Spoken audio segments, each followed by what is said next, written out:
여러분, 생각이 파워입니다. 생각은 보이지 않지만 힘이 있습니다. 우리는 생각한 대로 살지 않으면 사는 대로 생각합니다. 어떤 의미에서 오늘 현재 우리의 모습은 과거 여러분들이 어떤 생각을 해왔는가의 결과물이요 축적된 존재입니다. 오늘 파워 인생 네 번째, 우리 염려하지 않기, 또한 기도하기, 그리고 생각하기, 이것이 전부 소프트 파워에 속하는 것이다. 그리고 진정한 힘은 이 소프트 파워에서 나온 것이다 라는 것을 기억하면서 우리 네 번째 시간, 예수님을 바라보면서 예수님을 생각해 보면 우리의 생각이 집중될 수 있다는 것을 우리가 또한 알아보기를 소원합니다. 주일날은 큰 본문에 한 장씩 큰 숲을 보는 그러한 여러분 말씀을 보는 훈련들을 하고 있습니다. 그런데 오늘 우리 금요일날은 단어 하나하나를 생각해 보면서 하나님의 말씀의 나무를 우리가 또한 살펴보는 이러한 훈련들을 하고 있습니다. 그래서 우리는 이러한 성경을 통해서 이런 해석학적 순환을 우리들이 가지면서 생각의 훈련들을 해나갑니다. 그래서 성경 중심으로 어떻게 생각할 것인가, 그리고 어떤 세계관을 가질 것인가. 여러분, 이 생각이 말씀이 내면화되지 않으면 우리는 금방 세상의 생각과 세상의 여러 가지 유혹과 어려움들이 들어올 때 금방 넘어지는 크리스찬이라는 것을 잊지 말아야 합니다. 교회만 왔다 갔다 한다고 해서 우리의 신앙이 되어지지 않습니다. 뜨겁게 찬양하시면서 우리의 또한 심령과 우리의 생각을 하나님께 올려드릴 때 비로소 우리는 강건한 크리스찬이 될 수 있다는 것을 알아야 합니다. 자, 그래서 오늘 우리 다시 한 번 더 이제 이 생각이 파워다. 우리 지난주에 봤던 그림 한 번 더 보면서 우리 잠언 4장 23절 같이 한번 읽겠습니다. 모든 지킬 만한 것 중에 더욱 내 마음을 지키라. 생명의 근원이 이에서 남이라.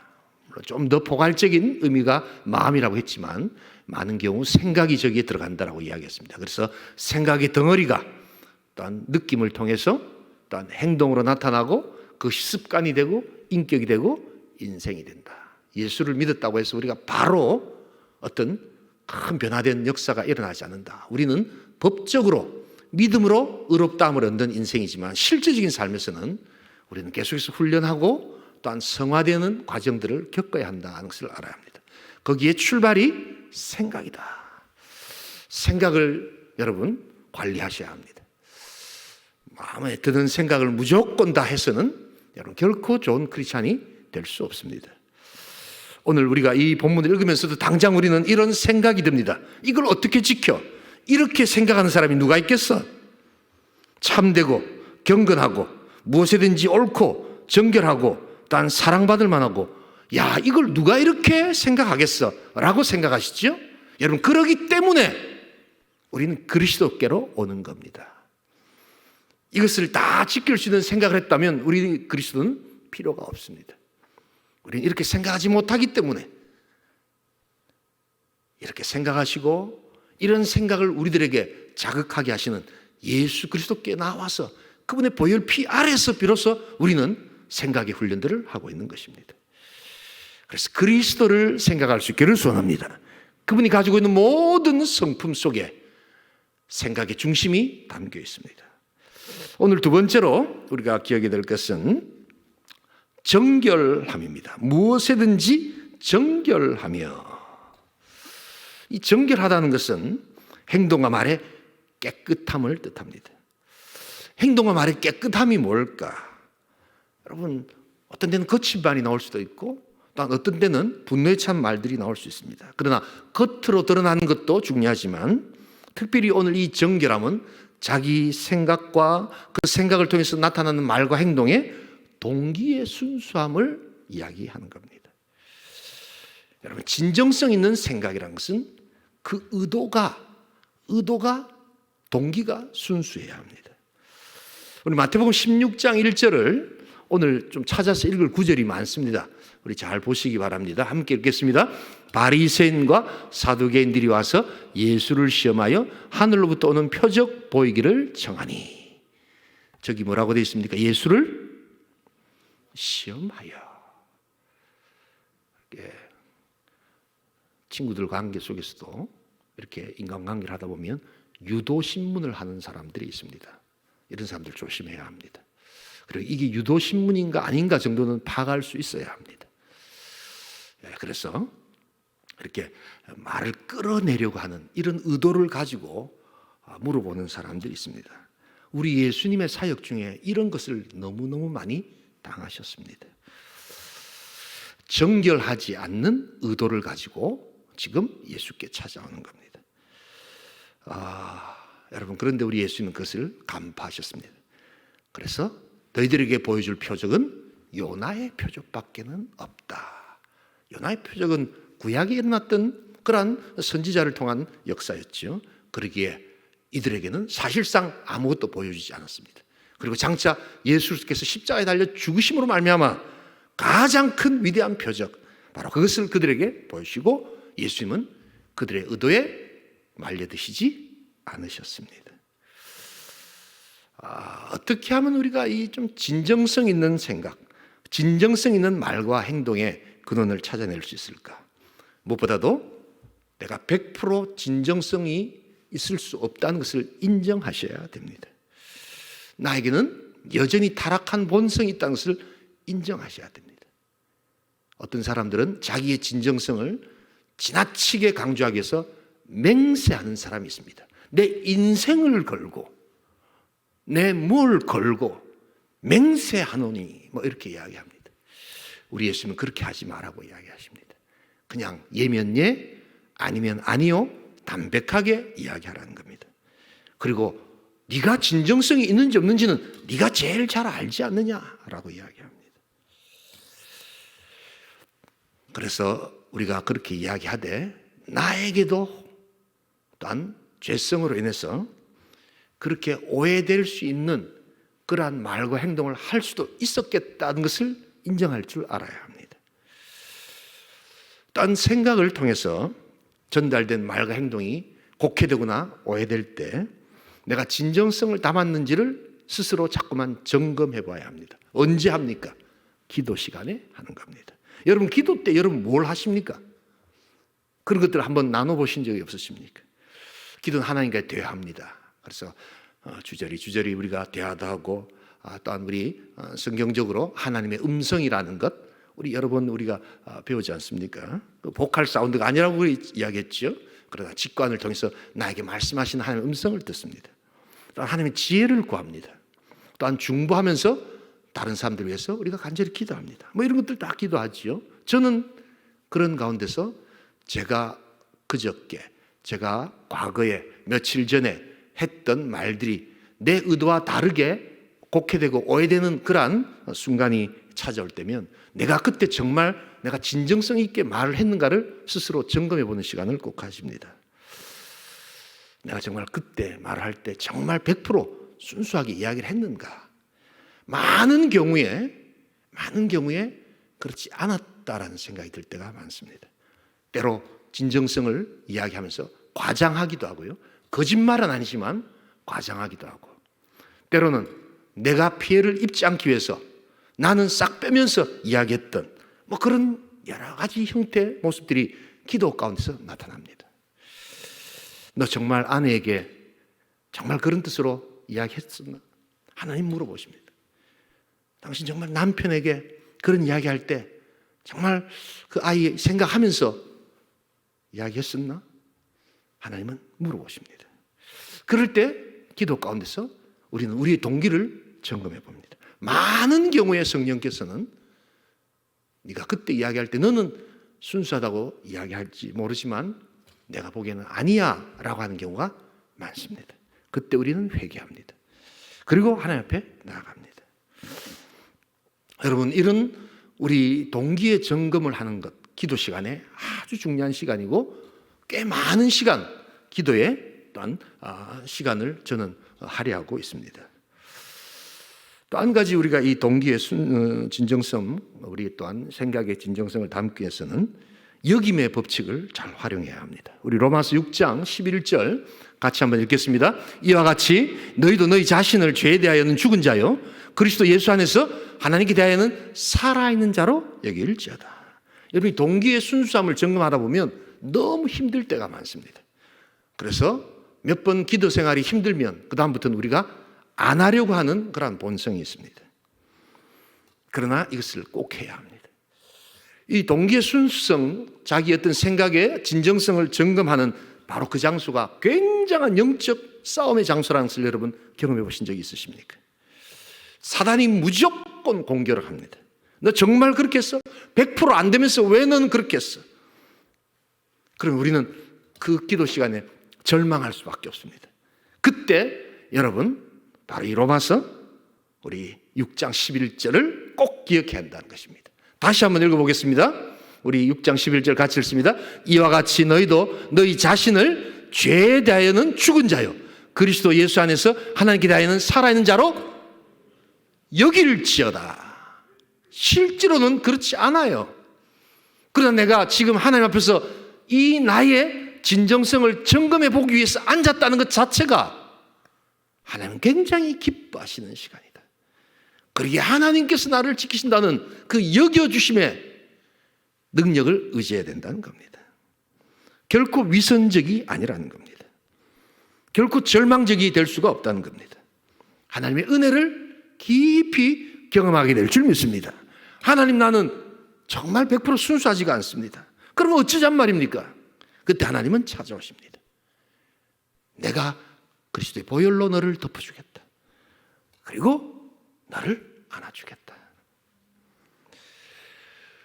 여러분, 이런 시간들이 반복되어야 합니다. 도대체 우리가 많은 경우에 어떤 기도에 시간을 드리고 있는가? 난 기도하지 않고 어떻게 신앙생활을 할 수 있겠는가? 저는 한 번씩 참 그런 생각을 해볼 때가 많습니다. 이런 것들이 되어지지 않고 어떻게 우리가 그리스도를 닮아갈 수 있다는 말인가? 여러분, 정결하신 예수 그리스도, 그 예수를 생각하시면서 여러분들의 삶의 정결과 생각의 정결, 여러분들의 순수한 마음의 동기들을 계속해서 닦아가시는 복된 시간 가질 수 있기를 주님의 이름으로 축복합니다. 두 번째로 오늘 우리 예수의 생각은 무엇이든지 사랑스러우며 사랑받을 만하며 이런 뜻입니다. 오늘 본문에서 이 말하는 이 사랑스러움은 호감과 기쁨을 준다 이런 뜻입니다.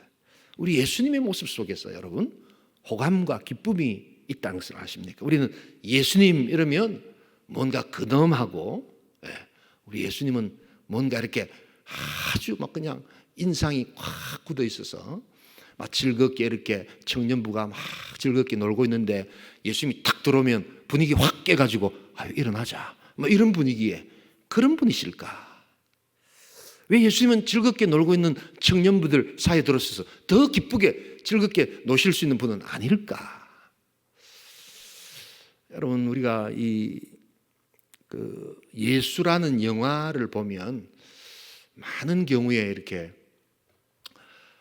예수님은 얼굴도 잘 안 보이시고 말도 천천히 하시고 막 이렇게 그냥 이야기하셔도 될 것 같은데 드레핀 백합화를 보라 하면서 우리는 벌써 한 3번 정도 할 내용을 한 번만에 하시고 뭐 이런 것들은 여러분 철저히 편집자의 의도된 기획입니다. 예수님은 인성을 가지고 계셨기 때문에 자연스럽게 예수님의 말을 하셨을 겁니다. 그나마 CCC에서 나온 예수라는 영화가 있습니다. 그 영화는 예수님을 굉장히 자연스럽게 그려놨습니다. 그래서 즐겁게 제자들과 같이 대화하시고 같이 교제하시고 기뻐하시는 모습을 보면서 그것을 싫어하는 한 사람의 모습이 나타나지요. 바로 가룟 유다입니다. 가룟 유다가 그렇게 예수님이 자연스럽게 즐거워하시고 기뻐하시는 이런 모습을 싫어하는 모습이 있는데 혹시 우리들 마음속에 예수님의 이 사랑스러움을 놓치고 계시는 것은 아닌지 여러분 생각해 보아야 합니다. 예수님은 공생의 사역에 성경에 나타난 대로 예수님이 우셨다라는 표현이 있습니다. 그런데 여러분, 예수님이 우셨다라는 표현이 있다는 것은 어떤 뜻일까요? 미국의 유명한 신학자는 바로 이것을 근거로 왜 성경이 우셨다라는 말을 썼겠는가? 예수님 평소 때는 너무 많이 웃으셨기 때문에, 너무 미소를 짓고 계셨기 때문에 그 미소를 잃어버리는 그 순간, 예수님이 우셨던 그 순간이 너무 인상적이어서 지사들이 바로 그것을 썼다, 이렇게 이야기를 합니다. 예수님은 웃으셨습니다. 예수님은 즐거워하셨습니다. 때로 바리새인들과 서기관들과 논쟁하시면서 화를 내시기도 하시지만 죄 가운데 있는 모든 인생들을 사랑하시고 그리고 사랑받고 단 그 사랑 가운데 거하시기 위해서 웃으시고 미소 띄우시고 복된 인생을 사셨다는 것을 여러분 잊지 말아야 합니다. 우리 다 함께 누가복음 우리 2장 52절 같이 한번 읽겠습니다. 예수는 지혜와 키가 자라가며 하나님과 사람에게 더욱 사랑스러워 가시더라. 여러분 보세요. 예수님 쭉 자라시면서 인생을 가지시고 하나님과 사람에게 더욱더 사랑스러워 가시는데 공생의 사역 시작하면서 난 저런 거 안 해. 그렇게 하셨을까? 여러분 그렇지 않습니다. 더욱더 예수님은 하나님과 사람에게 사랑스러운 모습을 가지고 계셨다는 것을 알아야 합니다. 바로 그런 예수님의 사랑스러움이 있었기에 또한 제자들을 그렇게 사랑하십니다. 요한복음 13장 1절을 같이 한번 읽겠습니다. 함께 읽습니다. 유월절 전에 예수께서 자기가 세상을 떠나 아버지께로 돌아가실 때가 이른 줄 아시고 세상에 있는 자기 사람들을 사랑하시되 끝까지 사랑하시느니라. 끝까지.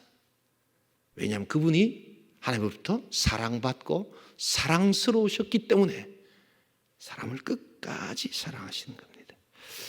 여러분 이런 사랑하심의 예수를 생각할 수 있기를 소원합니다.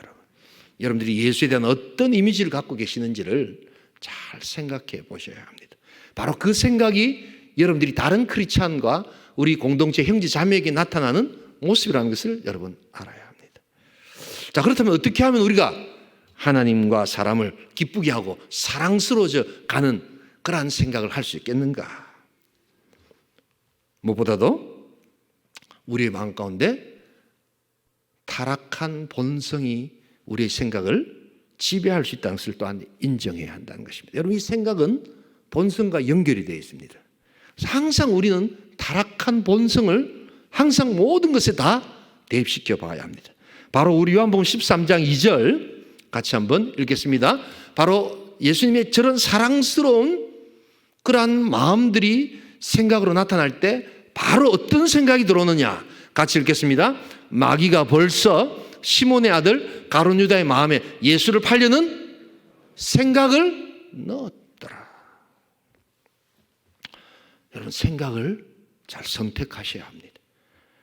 생각이 일어난다고 무조건 생각을 발전시키셔서는 안 됩니다. 생각이 지나갈 수는 있습니다.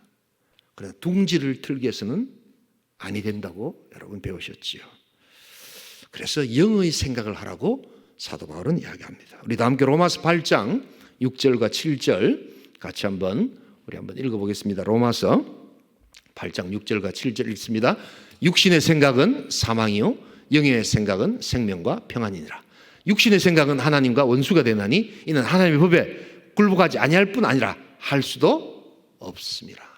성경은 생각이란 단어를 가지고 쭉 읽어보시면 어마어마한 본문이 담겨 있다는 것을 여러분 알게 됩니다. 생각이 중요합니다. 기도도 중요하고 여러분 봉사도 중요하지만 여러분들이 어떤 생각을 하나님은 하고 계시는가 보고 계십니다. 무엇보다도 또한 우리가 하나님과 사람을 기쁘게 하는 생각을 하려면 어떻게 하면 하나님과 사람을 기쁘게 할까 하는 생각을 자주 생각하셔야 합니다. 그냥 행동하는 것이 아니라 이 행동이 과연 하나님과 사람에게 기쁨의 생각이 될 것인가 라는 것을 생각해 보는 겁니다. 내가 말을 한마디 할 때에도 한 번 더 이 말을 하면 하나님과 사람에게 기쁜 생각이 될 것인가를 생각해 보는 겁니다. 이런 훈련들을 하셔야 합니다. 이러다 보면 아무래도 말이 줄어들고 생각이 더 깊어지겠지요. 여러분, 그래서 이 생각의 게으름, 생각에도 게으름이 있습니다. 그래서 이것을 스콧 팩이라는 제가 자주 인용하는 우리 크리스천 상담 심리학자는 바로 죄난 생각의 게으름이다라고 자기 나름대로 죄의 정의를 내립니다. 생각을 게으르게 하는 것이 죄라는 겁니다. 예수를 생각하지 않고 또는 이런 정결함과 하나님 기뻐하시는 것들을 생각하지 않고 다른 것들을 생각하는 것, 그것이 게으름이요 죄라는 것입니다. 여러분, 무엇보다도 우리가 하나님 앞에서 분명한 어떤 생각들을 좀 가지고 있어야 합니다. 크리스찬의 정체성, 나는 어디서 와서 어디로 가는가가 해결된 줄 믿습니다. 이 생각을 굳건히 하셔야 합니다. 하나님께서 나에게 주신 사명이 무엇인가를 생각으로 굳건히 하셔야 합니다. 많은 경우에 이 가장 기본적인 생각이 흔들리기 시작할 때 우리의 신앙은 흔들립니다. 기본적으로 이분이 신앙생활을 오래 했음에도 불구하고 신앙이 자라지 않는 이유는 바로 그런 기본적인 생각에서 굳건하지 않기 때문에 사단은 계속해서 그것을 공격하고 있다는 것을 여러분 알아야 합니다. 여러분, 기본적인 생각, 내가 구원받은 자로서 하나님께 사명받은 자고 내가 또한 하나님께 영광을 올려드려야 되는 자다라는 그런 정체성에 대한 생각을 분명하게 정리하셔야 합니다. 이것이 안 돼 있는 사람들이 있습니다. 여러분, 그래서 생각을 잘 선택하셔야 합니다. 여러분, 누군가가 고집스럽잖아요. 네. 저 사람 되게 고집이 세다. 그게 생각의 게으름이라는 것을 여러분 알고 계십니까? 고집이 생각의 게으름의 결과로 나온 것이라는 것을 여러분 알고 계십니까? 이 고집이 게을러서 고집이 되는 겁니다. 그런 생각을 해보신 적 없으신가요? 왜 고집을 피울까? 많은 정보들을 확인하지 않기 때문입니다. 객관적인 정보가 있음에도 불구하고 그것을 보려고 하지 않습니다. 객관적인 정보와 사실을 갖다 대는데도 불구하고 그것을 보지 않는 것, 그것이 게으름의 결과입니다. 회피하는 겁니다. 그러나 몰라요. 이러면서 보려고 하지 않습니다. 그리고는 자기의 생각을 굳혀버리는 것, 바로 그것이 고집입니다. 여러분, 그래서 고집은 게으름의 결과라는 것을 알아야 합니다. 그러나 게으름은 뭡니까? 죄입니다. 그래서 고집도 죄가 되는 겁니다. 이런 그 고집을 가지게 되면 그때부터는 점점 더 사람이 편향적이 됩니다. 제가 새벽기도 때도 우리 보통 사람들이 가지고 있고 가지기 쉬운 편향이 있다고 말씀드렸죠. 확증 편향. 내가 한번 딱 어떤 문제에 대해서 확신을 가지고 되면 거기에 관계되는 자료, 거기에 유익한 자료만 알게 됩니다. 누군가를 딱 미워하기 시작하면 그 사람이 미워하는 행동과 미워하는 어떤 모습만 자기가 그것을 가지고 오려고 하는 우리 성향이 있다는 것을 여러분 알아야 합니다. 이것을 요사이 말하는 큰 의미에서 프레임이다 이렇게 이야기를 합니다. 또한 체리 피킹이라는 성향이 있지요. 체리. 여러분, 맛있는 케이크를 딱 갖고 오면 거기에 뭐가 있습니까? 예쁜 체리가 있죠. 그런데 케이크를 다 먹지 않고 왜 다이어트 해야 되니까 그 다음에는 제일 맛있는 체리만 딱 뽑아 먹으려 하는 그런 성향이 있습니다. 이것이 바로 체리 피킹 성향이다. 자기가 좋아하는 것, 원하는 감 보려고 하는 것. 여러분, 그러나 결코 우리는 이렇게 해서 성숙된 인생을 살 수가 없습니다.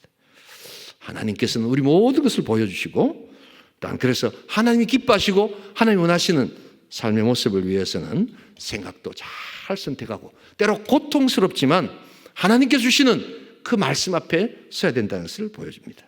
그렇기 때문에 우리가 마지막으로 사람과 하나님을 기쁘시게 하는 생각을 하기 위해서는 말씀 앞에 서야 한다는 것입니다. 여러분, 우리가 주일날 말씀 보고 있습니다만 다윗이 사울을 죽이지 않았던 궁극의 이유는 뭡니까? 그가 마음이 넓어서요? 그렇지 않습니다. 그가 여유가 있었어요? 그렇지 않습니다. 그래도 그런 어리석은 인생 가운데도 하나님의 말씀이 살아 역사하기 때문에 바로 그 언약을 믿는 믿음의 말씀이 작동하기 시작할 때 어떻게 하나님께서 기름 부어 세우신 종을 내가 죽일 수 있겠느냐. 하나님을 두려워하고 말씀이 살아 움직일 때 그는 사울을 죽이지 않을 수 있다는 것을 알아야 합니다. 우리 잠언 23장 7절을 같이 한번 읽어보겠습니다. 함께 읽습니다. 대저 그 마음의 생각이 어떠하면 그 위인도 그러한즉 그가 내게 먹고 마시라 할지라도 그의 마음은 너와 함께 하지 아니함이라. 말은 하고 있는데 야 먹어 마셔 하고 있는데 그 마음은 사실은 아니라는 겁니다. 보이지 않는 생각이 원래 그 사람이라는 것입니다. 그래서 여러분 겉으로 드러난 말이라고 해서 전부 다 진실이 아니지요. 프랑스의 유명한 나폴레옹 시대 때 정치가 중에 딸레랑이라는 유명한 정치가가 있습니다. 이 사람은 얼마나 정치를 교모하게 했든지 프랑스 역사에 있어서 아주 뛰어난 외교관으로서 활약했지만 그는 말 그대로 술수의 전문가였습니다. 그래서 이 딸레랑은 언어란 무엇인가, 말이란 무엇인가 그는 이렇게 정의를 합니다. 그 생각을 감추는 교모한 거짓말의 도구다 이렇게 이야기를 합니다. 말이 다 생각하고 다르게 나온다는 겁니다. 너무 심했다라는 생각이 들지만 때로는 어떤 때는 우리가 사실은 그렇게 말을 하고 있지 않습니까? 여러분 사랑받을 만한 자가 될 수 있기를 소원합니다. 그래서 사랑하는, 그래서 하나님을 기쁘시게 하고 사람을 기쁘시게 하는 그 생각의 훈련들을 통해서 여러분들 사랑의 폭을 넓혀가시는 복된 성도 될 수 있기를 주님의 이름으로 축복합니다. 우리 마지막 세 번째로 오늘 이 본문에 보시면 이제 무엇이든지 칭찬할 만하며, 무슨 덕이 있든지 무슨 기림이 있든지 하는 것은 이 칭찬할 만함에 같이 포함시키셔도 괜찮습니다. 그래서 덕과 기림을 칭찬할 수 있는 것이 되어야 한다. 우리 예수님은 칭찬받을 만한 많은 사역과 일들을 하셨습니다. 우리 예수님은 많은 사람들부터 공격도 받았지만 그들에게 사랑을 받고 우리 예수님께 또한 치유를 받고 나음을 받은 자를 통해서 좋은 평판과 축복의 또한 능력들을 또한 주시고 받았던 그러한 분이라는 것을 알아야 합니다. 무엇보다도 예수님은 자기를 미워하는 사람들까지 용서하시고 축복해 주셨습니다.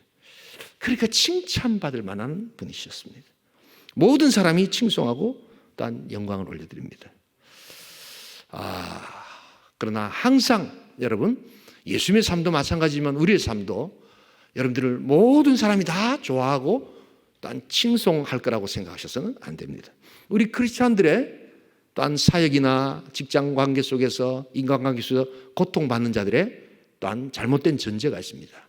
모든 사람에게 다 좋은 소리를 들어야 된다라는 전제를 갖고 있을 때 여러분들은 고통받기 시작한다는 것을 잊지 말아야 합니다. 예수님은 하나님의 아들이심에도 불구하고 모든 사람에게 칭찬받지 않으셨습니다. 고통받았지만 오히려 그 칭찬받으실 만한 예수께서 그들을 용서하시고 축복하심으로 그 칭찬이 칭찬되겠다는 것을 알아야 합니다. 어떻게 하면 우리는 칭찬받을 만한 생각을 할 수 있을까? 첫 번째, 남의 평판을 무엇보다도 먼저 깎아내려서는 안 된다는 것입니다. 내가 사람들에게 칭찬을 받기 위해서는 먼저 해야 될 일이 남의 평판을 소중하게 여길 줄 알아야 한다는 것입니다. 여러분 도적질하지 말라라고 하는 8계명이 있습니다. 많은 사람들이 도적질하지 말라는 것은 눈에 보이는 것 이런 것만 가지고 온 거로 생각하는데 여러분 그렇지 않습니다. 요 사회는 무형적 자산이 유형적 자산보다 훨씬 더 크고 소중합니다. 그것 중에 하나가 바로 다른 사람들의 평판입니다. 여러분 뒷담화가 8계명을 어기는 큰 죄라는 것을 여러분 알고 계십니까? 그가 쌓아왔던, 그가 또한 유지하려고 했던 그의 평판을 우리는 쉽게 그가 보이지 않는 곳에서 그냥 채팅이라는 이름으로 우리는 뒷담화를 합니다. 큰 죄를 범하고 있는 것입니다. 또 한 가지 오늘 우리가 칭찬받을 만한 생각을 하기 위해서는 내가 원하는 방식이 되지 않더라도 축복해 주는 훈련들을 해야 한다는 것입니다. 우리는 많은 경우에 내가 원하는 방식이라 하지만 바른 생각일 것이라고 이야기합니다. 내가 원하는 방식대로만 돼야지 그것이 맞다라고 생각하지만 여러분 살아가다 보면 점점 더 그것이 그렇지 않다는 것을 알게 됩니다. 우리를 넘어서서 역사하시는 하나님의 역사가 내 생각보다도 훨씬 더 크고 놀랍다는 것을 인정해야 합니다. 여러분 창세기 29장을 보시면 야곱이 나옵니다. 야곱은 술수가 굉장히 뛰어났던 사람이죠. 그래서 형 에서를 속여서 장자권을 자기가 탈취합니다. 장자권을 탈취하면 모든 것이 다 끝날 줄 알았는데 인생은 그의 생각대로 잘 되지 않죠. 도망을 갑니다. 그래서 이제 삼촌 라반의 집에서 일을 합니다. 근데 거기서 아름다운 여인 라헬을 만납니다. 그래서 내가 저 라헬을 내가 쟁취해야 되겠다. 7년 동안 정말 사랑 바로 그것 때문에 7년을 하루처럼 그렇게 수고를 하죠. 그러나 나타난 결과는 무엇입니까? 뛰는 놈 위에 나는 놈이 있다고 삼촌 라반이 야곱을 속입니다. 그리고 7년 더 고통받은 후에 14년 만에 비로소 자기 목적을 달성하면서 그는 하나 깨닫는 것이 있습니다. 그렇지. 내가 형을 속였지 않느냐. 그렇다면 나도 속임을 당할 수 있겠다라는 것을 그는 14년 만에 처음으로 깨닫게 됩니다. 인생이라는 것이 내 생각대로 내 계획대로 되어지지 않는구나 하는 것을 그는 깨닫게 됩니다. 그는 어쩌면 형을 속였을 때는 자기가 승리했다고 생각할지 모릅니다. 그러나 그것은 하나님의 생각과 달랐습니다. 자기가 했던 그대로 하나님 되갚으시는 것을 허락해 주셨습니다. 우리가 생각대로 안 되면 생각대로 안 되는 가운데 남을 통제하려고 하는 두 가지 방식이 있습니다. 그것이 복수입니다. 나에게 실망을 준 자에 대해서 자기 자신의 통제 방식으로 자기 자신의 감정적 방식으로 행하는 것이 바로 복수입니다. 꼭 복수라고 해서 총과 칼을 들고 복수하는 게 아니지요. 그래서 어떤 형태든지 그렇게 합니다. 지난번에 한번 예를 든지 모르겠습니다만 미국에서 난리가 난 사건이 하나 있었습니다. 식당의 CCTV에 이렇게 찍혔는데 미국은 팁을 줘야 되는데 평소에 팁을 안 주는 손님이 오신 겁니다. 그러니까 이 종업원이 음식을 갖고 나가면서 침을 막 그냥 뱉는 게 CCTV에 잡힌 겁니다. 그걸 이 방송에 틀어가지고 미국 전역이 난리가 났던 적이 한 번 있습니다. 복수입니다. 내가 생각한 대로 팁을 주지 않기 때문입니다. 또한 혐오합니다. 자책합니다. 냉소합니다. 부정합니다.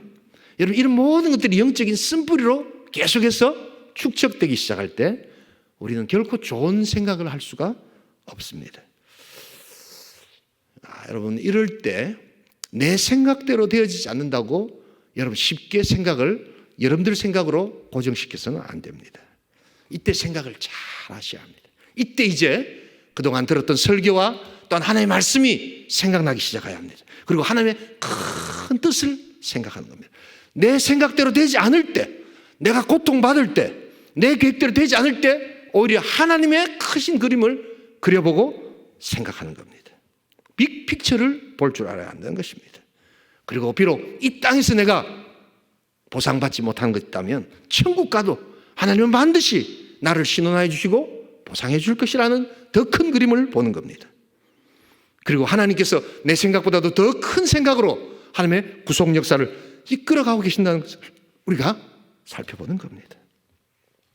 야곱은 자기 생각 위에 생각으로 계시는 우리 하나님의 생각을 비로소 그는 깨닫게 됩니다. 그것을 어떻게 표현하고 있느냐? 우리 창세기 48장 17절부터 마지막으로 우리 22절까지 우리 천천히 한번 읽어보겠습니다. 함께 읽습니다. 다는 길섭의 뱀이요 새끼의 독사로다. 말굽을 물어서 그 탄자를 뒤로 떨어지게 하리로다. 여호와여 나는 주의 구원을 기다리나이다. 계속해서 읽어주십시오.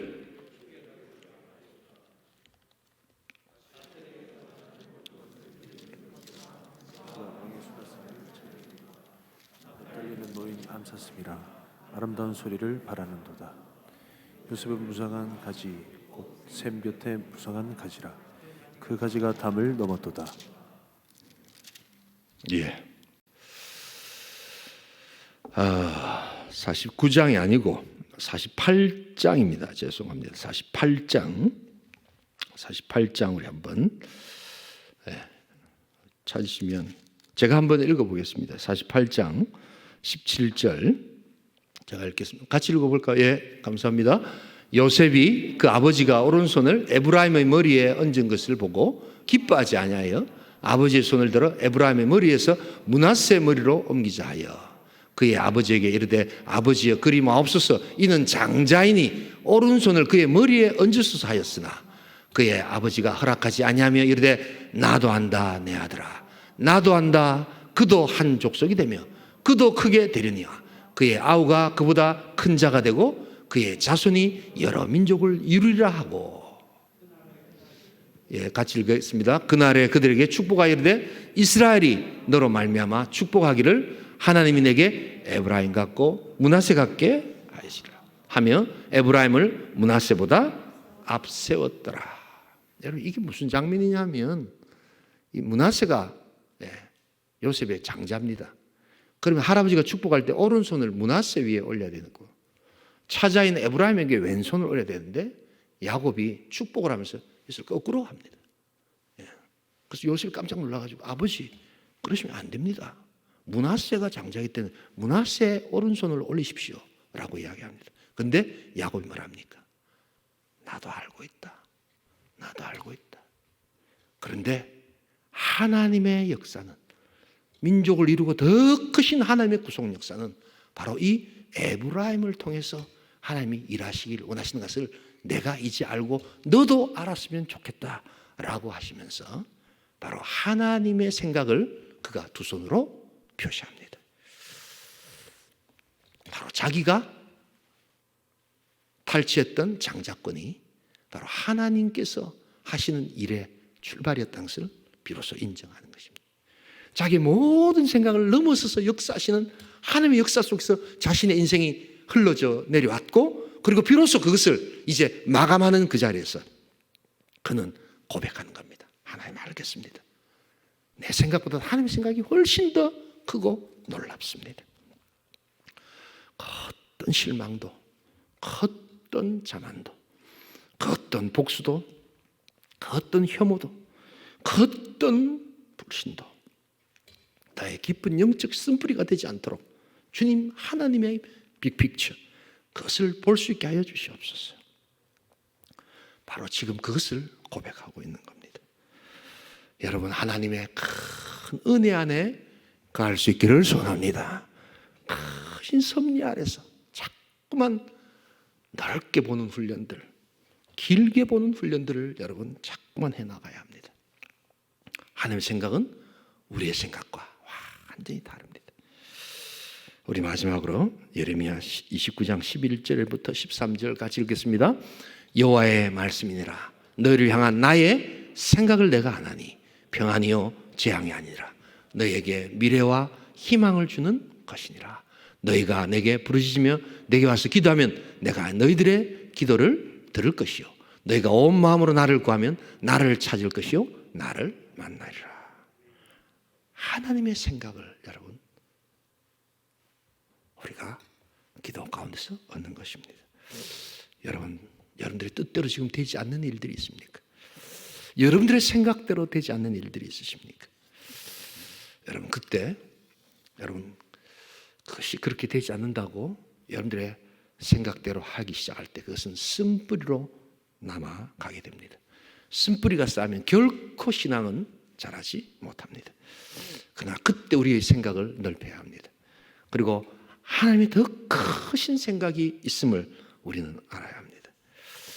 여러분 야곱이 바로 이런 큰 생각을 했을 때 결국 야곱의 12아들을 통해서 하나님은 이스라엘 민족의 역사를 이루고 가셨다는 것을 여러분 알아야 합니다. 야곱의 생각과 다른 것입니다. 왜 라헬을 7년 만에 얻지 못하고 14년 만에 기업고 얻게 되었는가? 그런 고생을 왜 내가 했는가? 바로 하나님께서는 그 모든 것을 통해서 일하시고 이스라엘의 12지파를 만드시기 위해서 12아들을 놓으시기 위해서 하나님이 야곱의 생각 위에서 일하고 계셨다는 것을 보여주고 있습니다. 여러분, 우리가 오늘 이 예수님을 중심으로 하는 여러분들의 생각의 훈련으로 우리 들어갈 수 있기를 소원합니다. 우리 하나님께서 오늘도 칭찬할 만한 예수님을 우리가 보게 해주셨습니다. 생각이 중요합니다. 여러분, 생각은 보이지 않기 때문에 마음대로 해도 된다고 생각하시지 마시기 바랍니다. 항상 우리의 생각을 하나님께 올려드리며 깊이 생각하고 넓게 생각하고 높게 생각하고 또한 하나님은 원하시는 생각들로 통해서 여러분의 생각을 하나님의 생각으로 맞춰가시는 복된 성도, 복된 소프트 파워의 백성 될 수 있기를 주님의 이름으로 축복합니다. 우리 시간 한번 기도하기를 원합니다.